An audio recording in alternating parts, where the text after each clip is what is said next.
근데 이런 여러 가지 질문들이 있음에도 불구하고 여러분들이 저한테 이렇게 질문을 하시고 아마 지금도 만약에 이 이야기를 듣고 계신 분들이 계시다면 여러분들은 진실한 질문뿐만 아니라 진실한 궁금증도 가지고 계신 분들일 것 같아요. 그러나 어떤 분들은 그렇지 않, 궁금증조차 없다고 하시는 분들이 있어요. 아주 짧게 40대 남성이 얘기하시고 난 다음에 그 다음에 뭐 다른 얘기를 좀 길게 붙이긴 하셨겠지만 40대 남성, 30대 중반, 30대 초반의 여성의 이야기를 잠깐 들어보시죠.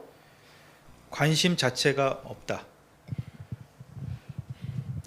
아주 심플하시죠. 예. 주말 포함 많은 시간을 할애해야 할 것 같고 평소 단체 생활에 대한 부담감이 있습니다. 하지만 주변에서 기독교를 접하고 그것이 삶의 전환점이 되었다고 들어본 적이 있습니다.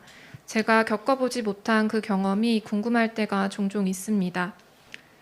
그런데 기독교에 대해서 질문이 생기기는 합니다. 도대체 왜 교회를 다니겠다고 생각하나요? 그리고 어떤 계기로 믿게 됩니까? 하나님을 인격적으로 만난다는 걸 경험해보지 못한 사람들이 어떤 계기가 있어야 종교를 갖게 되는 것일까 궁금합니다. 네, 그 맨 마지막 질문 던져주신 분, 왜 교회를 다니고 무슨 어떤 계기가 있어야 종교를 갖게 되는 것이 궁금할까? 그분에게는 이 풍성한 삶을 초대라고 하는 제 책 중에서 가장 많이 팔렸고 사실 지금 한 7개국어로 번역되고 있는 책입니다. 그래서 이 책 선물해드리도록 그렇게 하겠습니다.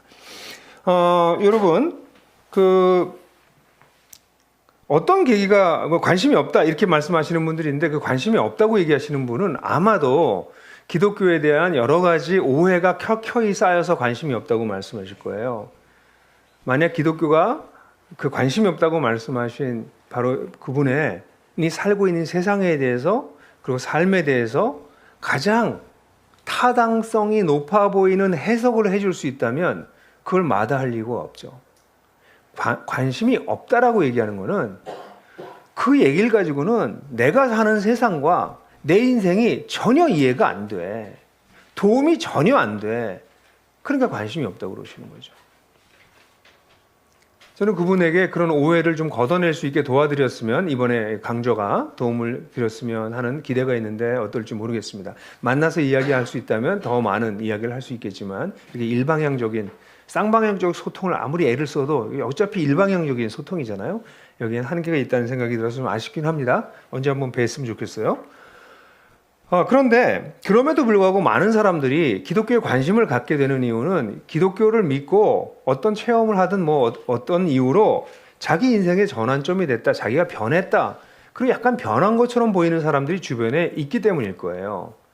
그럼 이런 일이 어떻게 일어나나? 뭐 기도하다가 무슨 경험을 해. 사람들은 이런 이야기를 할 때 자기가 경험했던 체험들을 많이 얘기하는데요. 그 체험은 10인 10색입니다. 사람마다 다 달라요. 그래서 어떤 한 사람의 얘기를 듣고선 그걸 일반화시킬 수는 사실 없습니다. 근데 그 모든 사람들의 변화를 오랫동안 몇십 년 동안 관찰하고 공부해왔던 저로서는 그 사람들이 변하는 것이 왜 변하냐면요. 그들이 지금까지 이해하고 있었던 세상에 대한 이해가 불완전하다는 걸 어느 날 깨달아요. 세상과 자신의 인생에 대한 이해가 이게 문제가 있구나. 이렇게 살아서는 안 될 것 같다는 생각을 계속하다가 이건 문제가 있네. 근데 문제가 있다고 대안도 없어요. 왜냐하면 다 그렇게 사니까. 그러다가 어느 날 기독교 얘기를 정말 제대로 들어봤어요. 들어보니까 이렇게 생각하는 게 문제가 진짜 있고 사실 이렇게 다른 종류의 삶이 가능하구나. 더 중요한 거. 가능한데 나는 못하겠네가 아니라 나도 할 수 있겠네. 나도 그렇게 살 수 있겠네. 라는 걸 발견할 때 사람들은 자기가 살고 있었던 불완전한 세상과 흔들리는 세상에서 다 그래 그러면서 살다가 이건 도저히 이상한데 이건 문제가 있는데 실제 문제가 있기도 하고 개념적으로도 좀 지혜로운 분들은 생각해보면 이거는 막다른 골목이야 라는 생각을 하게 되면 그분들은 다른 세계가 가능성이 있다면 그걸로 넘어오죠. 매우 상식적인 거예요, 여러분. 여기 배가 두 대가 있는데 한 배가 침몰하고 있습니다. 근데 천천히 침몰해요. 근데 언젠가 침몰할 것처럼 보입니다. 근데 그 옆에 배가 아주 단단하고 안전한 배가 있어요. 그럼 여러분 어떡하시겠어요?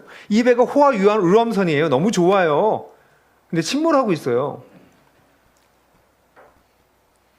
그럼 또 이렇게들 얘기하시더라고요. 일단 그 배에서 쭉 타고 있다가 침몰하기 직전에 옆으로 옮겨 탑니다. 뭐 이렇게 얘기를 하시는데 그건 너무 개인주의적이고요. 만약 이게 침몰하고 있는 배라면 여기 있는 사람들에게 알려서 빨리 안전한 배로 옮겨 타라고 본인이 먼저 옮겨 타고 옮겨 타라고 얘기해야 되지 않을까요? 거기다가 이 옮겨 타는 배가 실제로는 이 유람선보다 거대한 호화 유람선보다 훨씬 의미가 있고 재미있다는 걸 여러분은 알게 된다면 왜 안 옮겨 타십니까? 저는 개인적으로 기독교를 믿으라고 그렇게 강요하지 않아요, 사람들에게. 지금 제가 여러분들에게 강요하고 있다고 생각하세요? 저는 그냥 정말 솔직하게 말씀드리면 싫으면 관두세요. 이게 아니라고 생각하시면 믿지 마세요.